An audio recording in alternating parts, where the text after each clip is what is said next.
Hello, Assalamualaikum and hi everyone. Hari ni kita nak kongsi, betul ke medik tu susah? Dan juga saya akan share 3 fakta pelik pasal medik. Nama saya Aisyah Budiman, saya adalah graduan perubatan daripada USM KLE India. Tapi walaupun saya di India, sistem dan syllabus dia adalah sama macam USM di Kubang Keria. Sebab saya punya program adalah joint program antara USM dan juga KLE. So apa yang saya cakap ni boleh relate jugalah dengan universiti awam dekat Malaysia. Kita akan direct pergi menjawab soalan, betul ke medik tu susah? Medik tu dia tak susah untuk kita belajar content of knowledge yang ada dalam medical punya bidang, tak susah. Untuk fahamkan tu senang untuk faham. Cuma dia terlampau banyak.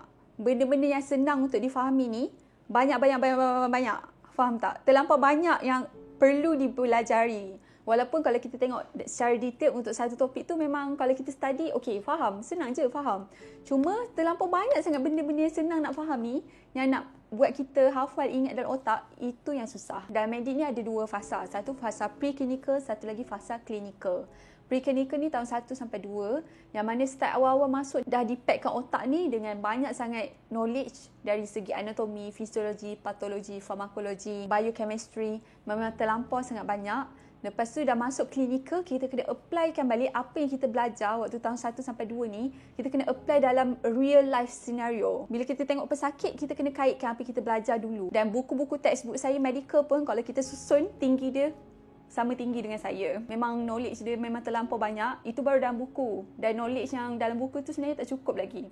Untuk kita ambil exam, kita perlu belajar banyak lagi knowledge luar daripada website. Sekejap. Sebelum kita teruskan vlog ni, sebenarnya vlog ni disponsor oleh Buzz Apps. Jadi saya nak tanya, korang dah try ke apps paling trending tahun 2024?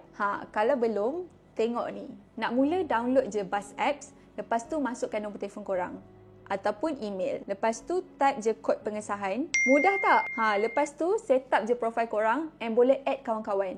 Boleh juga share je QR code yang ada dekat sini. Lepas tu jemput kawan-kawan daripada platform yang lain. Instagram ke. Okey, cara nak guna dia senang je. Saya tunjuk kat sini. Contoh sekarang ni, saya dah add kawan saya. Nama dia Sarah. So kalau nak cakap dengan dia, nak chat.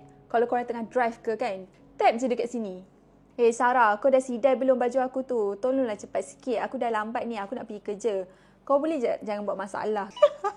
And then, bila kita dah hantar macam tu dekat kawan kita, voice note kita boleh di-convert kepada text tau. Okay, kalau kita nak convertkan voice kepada text, korang kena aktifkan smart transcription. Boleh pergi dekat setting and then just turn on je message transcription tu. And then boleh auto transcribe and then transcription preview. Kalau dah turn on, dia akan ubah voice yang kawan korang hantar tu dalam bentuk teks. Feature ni sangat best tau. Sebab apa? Bila kawan korang cakap panjang lebar and korang malas nak dengar apa yang dia bebel, korang baca je lah apa yang kawan korang nak cakap tu. Lepas tu, untuk parents yang sangat busy nak message orang lain, just pakai je Buzz Apps ni and then cakap je dekat situ. Tak perlu type pun. Lagi-lagi ibu bapa yang rabun kan, kena pakai spek baru dapat type.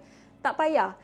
Tekan je dekat sini and then bercakap. Buzz Apps ni akan translatekan voice kepada teks. And then untuk budak-budak kecil yang masih lagi tak tahu nak type macam mana, boleh pakai Buzz Apps. Just cakap je dekat situ. And semestinya sangat selamat untuk diorang. Contohnya tempat tu bising kan, jangan risau, dapat baca je message terus. Tak payah nak dengar balik apa yang kawan korang tu cakap. Satu lagi benda yang saya suka, dia ada feature autoplay tau. Walaupun korang off phone korang. Tengok, dia ada feature autoplay. So kalau korang tak nak autoplay ni, nak offkan dia, tekan je lah off kat sini. Jap, sabar. Itu baru biasa-biasa tau. Paling best sekali, dia boleh multitasking. Kalau korang tengah layan TikTok ke, tengah main game ke, nak reply message kawan korang, tekan je dekat Dynamic Island untuk iOS. And kalau orang tu pakai Android, tekan je dekat overlay untuk reply. Tak perlulah susah-susah nak pergi dekat apps untuk reply. Just tekan je dekat situ and then boleh reply kawan korang. So, macam mana? Senang tak nak pakai Buzz Apps? Kalau senang, jangan lupa download sekarang. Dah lah free tau. Okay, so jom kita sambung vlog kita. Let's go. Buzz Voice Connects. Jadi start daripada tahun 1 sampai 5, saya rasa macam okay, medik okay, saya bearable, saya boleh survive. Macam tak adalah rasa macam nak give up tu. Daripada tahun 1 sampai 5, kita ada peperiksaan semester. Exam tu okay, bearable. Bagi saya soalan dia okay, kita boleh hadap kan. Semua student final year medik kena undergo satu exam besar, nama dia professional exam, yang akan menentukan sama ada student tu layak ataupun tak untuk jadi doktor. Dan peperiksaan ni lah yang memang susah. Sangat-sangat susah. Saya boleh rating susah dia 10/10. Kalau exam selanjar yang kita biasa ambil daripada tahun 1 sampai 5 tu, 3/10 dia punya difficulty rate. Susah dia sampai saya terkejut tahu. First paper untuk pro tu menangis sebab susah. Apa yang menyebabkan pro exam ni susah? Sebab kita kena cover semua subjek yang kita dah belajar daripada tahun 1 sampai tahun 5. Kita kena cover dalam masa yang singkat. Sangat-sangat singkat sebab kita kena prepare untuk exam semester 10. Lepas dah habis semester 10, 2 minggu selepas tu kita ada pro exam. Lepas tu yang menyebabkan dia susah lagi sebab dia link kan. Bila pro exam ni dia memang kaitkan dengan banyak cabang-cabang sistem, dia kaitkan sekali dalam satu soalan. Sebab tu yang menyebabkan kita kena berfikir apa berkaitan dia untuk jawab soalan tu. Sebab badan kita manusia ni semua yang berkait rapat. Apa yang terjadi kat otak ada juga relation dia apa yang terjadi kat kaki kita. Dan medik ni bila belajar orang cakap susah kan, kerja pun susah juga. So dia macam tak tahu bila yang senang. Menjawab tak persoalan sama ada medik tu susah ataupun tak. So personally dia senang untuk difahami, cuma disebabkan terlampau banyak menjadikan medik tu susah. Kita pergi kepada topik yang seterusnya, 3 fakta pelik berkaitan dengan medik. So first kali yang kalau saya cakap ke kawan-kawan saya, mereka mesti akan terkejut. Medik tak ada assignment. Pelik tak? Mana ada assignment? So mungkin orang lain akan cakap, wah, medik tak ada assignment. Okey lah, seronok lah korang boleh enjoy. Kita orang kena siapkan assignment. Tapi kami ada case report yang kena hantar. So case report tu adalah basically kita kena clear patient, tanya dia kenapa pakcik datang sini, pakcik sakit apa semua.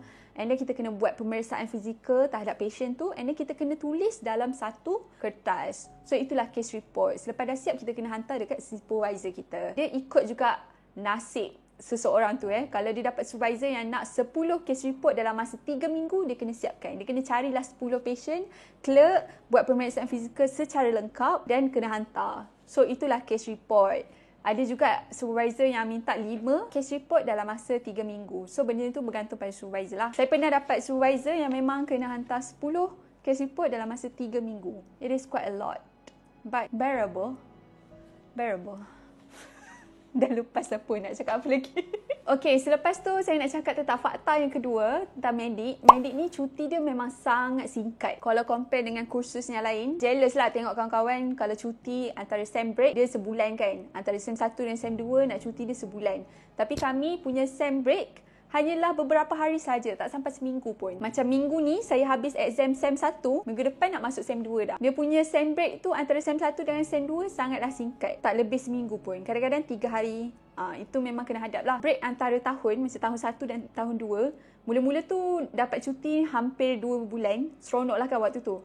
Lepas tu dah naik tahun, semakin naik tahun, semakin sikit cuti antara tahun. Dah final year, cuti antara tahun tu, antara tahun 4 dengan tahun 5, 2 minggu je. Korang nak jalan ke mana-mana pun tak sempat. Tapi Alhamdulillah 2 minggu tu saya balik juga Malaysia. Fakta yang ketiga adalah medik ni antara pass ataupun fail. Tak ada in between. Memanglah kita ada grading pass or fail. Tapi bila dapat result tu, dia tak ada dah tulis pass, fail. Tak ada lah. Dia ada tulis grade. Kalau grade A dengan B, itu dikira sebagai pass. Kalau dapat C je, itu dikira fail terus dah. So kena repeat balik. Ambil balik exam tu. Tapi perlu ambil subjek tu sajalah. Tak perlu repeat tahun. Untuk final year, untuk dapat dekan, pointer dia perlulah 3.75 ke atas. Okey, itu je untuk vlog hari ni. Saya harap dapat menjawab persoalan korang semua. So untuk siapa yang nak masuk medik, saya alu-alukan sebab kita perlukan ramai doktor-doktor muda yang dapat berkhidmat dekat dalam Malaysia. Jadi untuk siapa yang adik-adik yang berminat untuk ambil medik, saya galakkan 100%. Tapi kena juga consider diri sendiri sama adik-adik betul-betul minat tak nak masuk medik ataupun sebab orang lain suruh ke. Dia perlukan minat yang betul-betul diri kita sendiri sebab yang akan hadap semua ni awak tahu. Yang penting orang yang masuk medik ni dia perlu ada mental capacity yang kuat untuk simpan banyak memori yang mereka belajar dan senang nak kaitkan daripada satu sistem ke sistem yang lain. So itu je vlog kali ni. Thank you so much for watching. Boleh komen kat bawah konten apa lagi yang korang nak untuk lepas ni. That's all. Bye-bye. Take care.